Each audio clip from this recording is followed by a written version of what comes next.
Hello students, मैं सुधांशु स्वागत करता हूं आपका आशीष तिवारी यूट्यूब चैनल पर। आशा करता हूं कि आप सभी अच्छे होंगे। मैं इस चैनल के माध्यम से आप सभी के लिए लेकर आया हूं एक वीडियो लेक्चर सीरीज जो बेस है आपके बीए प्रोग्राम के फर्स्ट सेमेस्टर की भारत का इतिहास प्रारंभिक काल से 300 सीई तक, history of India from earliest times up to C 300 CE नाम की एक इम्पोर्टेंट किताब पर, जो कि आपका discipline specific core course DSC first minor paper का सब्जेक्ट है। तो स्टूडेंट, अगर आप ड्यू, सोल, रेगुलर या किसी और यूनिवर्सिटी से सब्जेक्ट पढ़ रहे हैं तो ये सीरीज आपके लिए बहुत ही उपयोगी साबित होने वाली है, क्योंकि इसमें हम हर चैप्टर को सिंपल भाषा में समझेंगे, इंपॉर्टेंट कॉन्सेप्ट्स को ब्रेक डाउन करेंगे और एग्जाम पॉइंट ऑफ व्यू से भी डिस्कस करेंगे। तो स्टूडेंट, अगर आप DU, SOL, regular, NCWEB and other किसी के भी सब्जेक्ट को समझना चाहते हैं आसानी से, तो चैनल को सब्सक्राइब जरूर कर लीजिएगा, वीडियो को लाइक कर लीजिएगा और अपने दोस्तों के साथ शेयर करना ना भूलें। एंड सोल से रिलेटेड डेली अपडेट्स के लिए आप सभी हमारा व्हाट्सएप चैनल फॉलो कर लीजिएगा। तो चलिए शुरू करते हैं। मैं आपका स्वागत करता हूँ बीए प्रोग्राम के फर्स्ट सेमेस्टर की history of India from earliest times up to 300 CE subject के यूनिट नंबर 6 के इस वीडियो लेक्चर में। इससे पहले की वीडियो में हमने यूनिट नंबर 5 के इम्पोर्टेंट टॉपिक डिस्कस किए थे, और आज की वीडियो में हम बात करने जा रहे हैं हमारी यूनिट नंबर 6 मौर्य साम्राज्य, प्रशासन, अर्थव्यवस्था, अशोक का दम, स्तंभ और शिलालेख के बारे में। तो स्टूडेंट, कल्पना कीजिए 2500 साल पहले भारत में एक ऐसा साम्राज्य था जिसने पूरे उपमहाद्वीप को एक राजनीतिक छतरी के नीचे ला दिया था। और ये जो साम्राज्य था ये था हमारा मौर्य साम्राज्य, और इसका सबसे बड़ा जो चमकदार सितारा था वे थे हमारे सम्राट अशोक, जिसकी कहानी आज भी हमें अहिंसा और करुणा की राह दिखाती है। तो स्टूडेंट, चलिए इस चैप्टर की जो हम शुरुआत कर लेते हैं वो हम सबसे पहले एक छोटी सी प्रस्तावना से कर लेते हैं। तो सबसे पहले हम एक छोटी सी प्रस्तावना देख लेते हैं। प्रस्तावना में हम देखेंगे मौर्य साम्राज्य भारत का पहला विशाल साम्राज्य था। इसकी स्थापना चंद्रगुप्त मौर्य ने 321 ईसा पूर्व में की। तो स्टूडेंट, 321 ईसा पूर्व में चंद्रगुप्त मौर्य ने नंद वंश को हटाकर मौर्य साम्राज्य की स्थापना की थी, और जो मौर्य साम्राज्य था वो भारत का सबसे बड़ा विशाल साम्राज्य बना। मौर्य काल का चरम सम्राट अशोक के समय 272 से 232 ईसा पूर्व हुआ। तो जो सम्राट अशोक का जो चरम काल था वो इसमें 273 से 232 ईसा पूर्व के समय आया। तो जैसा कि आप देख सकते हैं, ये हमारे सम्राट अशोक जी है जिन्होंने मौर्य साम्राज्य की स्थापना करी, और यही हमारे मौर्य साम्राज्य के संस्थापक है। तो ये तो हमारी एक छोटी सी प्रस्तावना हो गई। प्रस्तावना के बाद जो हमारा नेक्स्ट टॉपिक आता है वो हमारा आता है जानकारी के स्रोत। तो अब हम बात कर लेते हैं जानकारी के स्रोत के बारे में। इसकी जानकारी हमें कहाँ कहाँ से मिलती है। तो सबसे पहले जो मिलते हैं वो हमें मिलते हैं ग्रीक और रोमन लेखक। तो अब हम बात कर लेते हैं जो ग्रीक और रोमन लेखक है उनसे हमें किस तरीके से जानकारी मिलती है। तो मेगस्थनीज की इंडिका मौर्यकालीन समाज और प्रशासन का मुख्य स्रोत है। तो जो इंडिका पुस्तक है जो कि मेगस्थनीज द्वारा लिखी गई है, उसमें जो मौर्यकालीन समाज है और जो उसका प्रशासन था, मौर्यकालीन समाज का प्रशासन, वो उसमें एक अच्छी तरीके से उसका वर्णन किया गया है। तो जो मेगस्थनीज की इंडिका है उसमें मौर्यकालीन समाज और प्रशासन का वे एक महत्वपूर्ण स्रोत देखा जाता है। इससे अलग भी हमें कुछ अन्य लेखक मिल जाते हैं, जैसे कि स्ट्रॉबेरी हो गए, प्लिनी हो गए। इन्होंने भी मौर्यकालीन समाज और प्रशासन के बारे में बहुत चीजें लिखी है। तो यही थे हमारे ग्रीक और रोमन लेखन। इसके बाद जो हमारा नेक्स्ट टॉपिक आता है वो हमारा आता है जैन और बौद्ध साहित्य। तो अब हम बात कर लेते हैं जैन और बौद्ध साहित्य की। तो जैन ग्रंथ में कौन कौन से आते हैं? जैन ग्रंथ में आता है परिशिष्ट पर्व, भगवती सूत्र। ये ऐसे कुछ ग्रंथ है जो कि हमें जैन ग्रंथों से, इनसे हमें मौर्य साम्राज्य की जो वर्णन है वो देखने को हमें इनमें मिल जाता है। बौद्ध ग्रंथ में हमें मिलता है महावंश, दीपवंश, अशोक अवदान। तो ये सभी ऐसे बौद्ध ग्रंथ है जिनसे हमें जो मौर्य साम्राज्य का जो उस समय का वर्णन था वो हमें इन बौद्ध ग्रंथों में देखने को मिल जाता है। तो ये तो हमारा जैन और बौद्ध साहित्य हो गया। इसके बाद जो हमारा नेक्स्ट टॉपिक आता है वो हमारा आता है कौटिल्य का अर्थशास्त्र और विशाखा दत्त का मुद्रा राक्षस। तो अब हम बात कर लेते हैं दो ऐसे जो हमारे ग्रंथ है, या आप एक तरीके से पुस्तक कह सकते हो, जो कि हमें सबसे ज्यादा उस समय की व्यवस्था के बारे में बताते हैं। तो सबसे पहला तो जो हमारा आता है वो हमारा कौटिल्य का अर्थशास्त्र आता है, जिसके जो अर्थशास्त्र है इसके लेखक कौटिल्य ने इसकी रचना करी थी। और इसके अर्थशास्त्र में हमें उस समय का प्रशासन, उस समय की अर्थव्यवस्था, उस समय की कर व्यवस्था के बारे में जानकारी मिलती है। तो ये तो हमारे कौटिल्य का अर्थशास्त्र हो गया। दूसरा हमारा आता है मुद्रा राक्षस। मुद्रा राक्षस में हमें चंद्रगुप्त की सत्ता प्राप्ति का नाटक देखने को मिलता है। तो जो चंद्रगुप्त की सत्ता प्राप्ति का एक नाटकीय चित्रण है वो हमारे विशाखादत्त के मुद्रा राक्षस में दिया गया है। तो मुद्रा राक्षस जो है वो विशाखादत्त द्वारा लिखा गया है। तो यही थे हमारे कौटिल्य का अर्थशास्त्र और विशाखादत्त का मुद्रा राक्षस। इसके बाद जो हमारा नेक्स्ट टॉपिक आता है वो हमारा आता है अशोक के शिलालेख। तो अब हम बात कर लेते हैं अशोक के शिलालेख के बारे में। तो शिलालेख पहले मैं आपको बता दूं, शिलालेख हमारे वे लेख होते हैं जो कि किसी कठोर सतह पर लिखे जाते हैं, उसको ही हम शिलालेख कहते हैं। और इन शिलालेखों में उस समय की जो भी स्थिति होती है, जो व्यवस्था होती है, या किसी राजा की प्रशंसा या किसी राजा रानी की प्रेम कहानी, इस टाइप से शिलालेख पर ये लिखवाए जाते हैं। या किसी प्रकार की उस समय की सूचना अगर राजा को कोई जारी करनी है तो वे शिलालेख पर लिखवाते थे। तो अशोक के शिलालेख और स्तंभ साम्राज्य भर में मिले हैं। तो जो अशोक के शिलालेख है और जो उनके स्तंभ है वे हमें सब जगह देखने को मिल जाते हैं। पूरे मौर्य साम्राज्य में हमें वे सबसे ज्यादा देखने को मिलते हैं। इनमें उनके धर्म और प्रशासनिक आदेश अंकित है। तो जैसे कि देखो, मैंने अभी आपको बताया था जो आपके शिलालेख होते हैं उन पे आपके कोई भी आदेश, कोई भी सूचना या उनके जो बारे में जो भी वर्णन है वो उन शिलालेखों पर लिखवाते हैं। तो इसी प्रकार से जो अशोक के शिलालेख है उन पर हमें धर्म और प्रशासनिक आदेश देखने को मिल जाते हैं। तो यही थे हमारे अशोक के शिलालेख। इसके बाद जो हमारा नेक्स्ट टॉपिक आता है वो हमारा आता है मौर्य प्रशासन।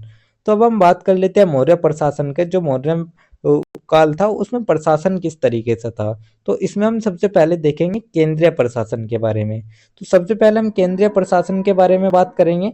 तो इसमें जो प्रशासन था ये हमारा टोटल 3 टाइप से प्रशासन था। फर्स्ट हमारा केंद्रीय प्रशासन, सेकंड हमारा प्रांतीय प्रशासन और थर्ड हमारा स्थानीय प्रशासन। तो सबसे पहले हम बात करेंगे हमारे केंद्रीय प्रशासन की।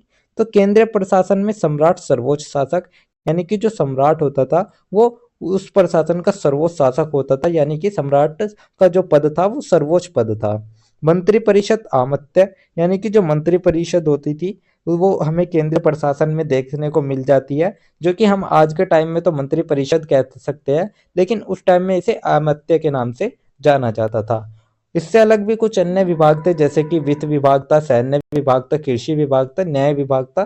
तो ये कुछ ऐसे अन्य विभाग थे जो कि हमें केंद्रीय प्रशासन में देखने को मिल जाते हैं।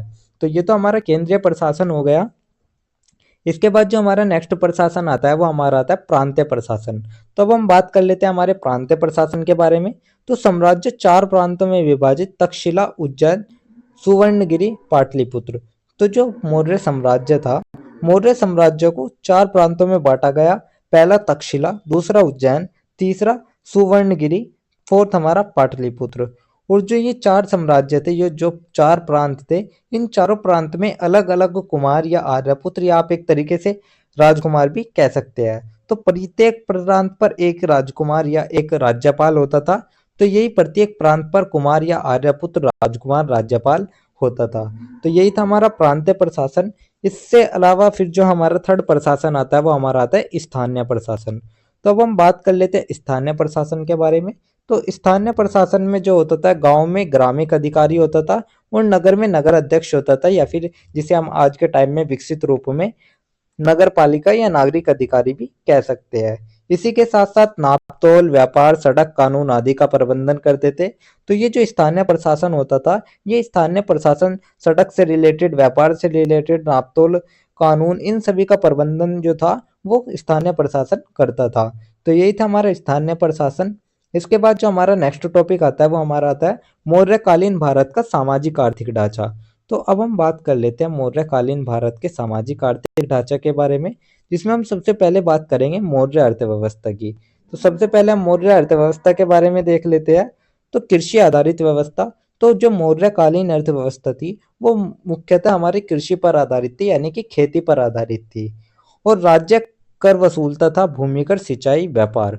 तो ये जो कर थे, जो कर प्रणाली थी, वो भी इस व्यवस्था में हमें देखने को मिल जाती है। तो इस समय कर वसूली होती थी, जिसमें 3 तरह के जो कर थे वे प्रचलित थे।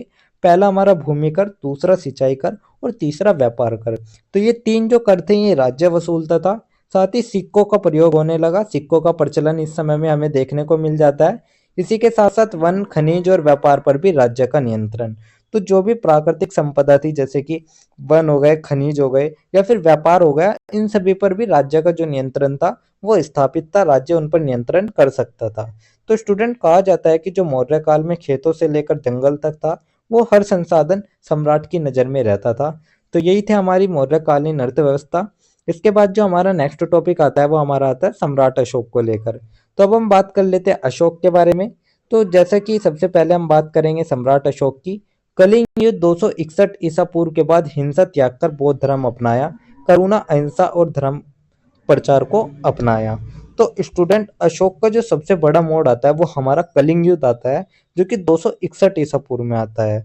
तो स्टूडेंट, इस युद्ध में क्या हुआ था? इस युद्ध में लाखों की मृत्यु देखकर जो अशोक थे, उन्होंने हिंसा त्याग कर बौद्ध धर्म अपना लिया था और साथ ही उन्होंने करुणा, अहिंसा और धर्म प्रचार को अपने धड़ में समा लिया था। उन्होंने ये प्रण ले लिया था कि आज के बाद वे कोई भी किसी भी तरह का कोई युद्ध नहीं करेंगे, सबको करुणा, अहिंसा और धर्म प्रचार से ही अपनाएंगे।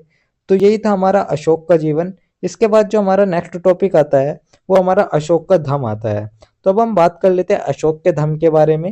तो जो अशोक का धर्म है या अशोक का जो धर्म है वो कहता है कि सभी धर्मों का सम्मान करना चाहिए, साथ ही प्रजा के साथ दयालुता और न्याय भावना रखनी चाहिए, पशुओं पर दया करनी चाहिए और परिवार और जो समाज है उसमें एक तरह की नैतिकता दिखानी चाहिए। तो यही हमारे अशोक का धर्म कहता है। तो जैसे कि आप देख सकते हैं ये हमारे सम्राट अशोक जी है।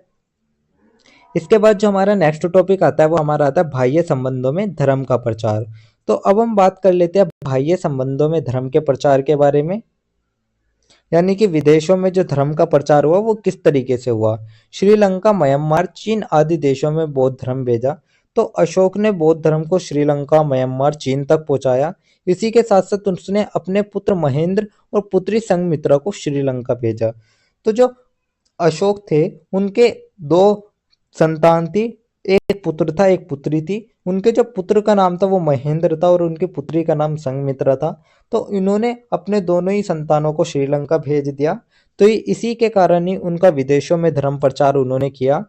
तो ये तो हमारा बाह्य संबंधों में धर्म का प्रचार हो गया। इसके बाद जो हमारा नेक्स्ट टॉपिक आता है वो हमारा आता है शांतिपूर्ण सहअस्तित्व की अवधारणा। तो अब हम बात कर लेते हैं शांतिपूर्ण सहअस्तित्व की अवधारणा की जगह, तो युद्ध की जगह शांति और सहयोग। तो जो सम्राट अशोक थे वे पहले बहुत ही अच्छे योद्धा थे, वे बहुत अच्छी तरीके से युद्ध करते थे। लेकिन जब से कलिंग युद्ध हुआ, कलिंग युद्ध के बाद लाखों में मृत्यु देखकर उन्होंने युद्ध की जगह शांति और सहयोग की प्रेरणा प्राप्त करी और उन्होंने अपना जीवन, आगे का जो भी बचा हुआ जीवन था उसमें उन्होंने शांति और सहयोग की भावना से ही कार्य किया। इसके अलावा धर्म के माध्यम से साम्राज्य की एकता की बात करी उन्होंने। उन्होंने कहा कि जो साम्राज्य है उसका विस्तार केवल युद्ध से ही नहीं किया जा सकता, बल्कि धर्म के आधार पर भी जो साम्राज्य की एकता है और जो साम्राज्य का विस्तार है वो किया जा सकता है। तो यही था हमारा शांतिपूर्ण सहअस्तित्व की अवधारणा। इसके बाद जो हमारा नेक्स्ट टॉपिक आता है वो हमारे पूरे चैप्टर का ओवरऑल एक छोटा सा उपसंहार आता है। तो अब हम बात कर लेते हैं पूरे चैप्टर का छोटे से एक उपसंहार के बारे में, जिसमें हम बात करेंगे मौर्य साम्राज्य ने प्रशासन और अर्थव्यवस्था की मजबूत नींव रखी। अशोक का धर्म भारतीय संस्कृति का अमूल्य योगदान है। तो स्टूडेंट, जो मौर्य साम्राज्य था उसने भारत के प्रशासन और अर्थव्यवस्था की एक मजबूत नींव रख दी थी।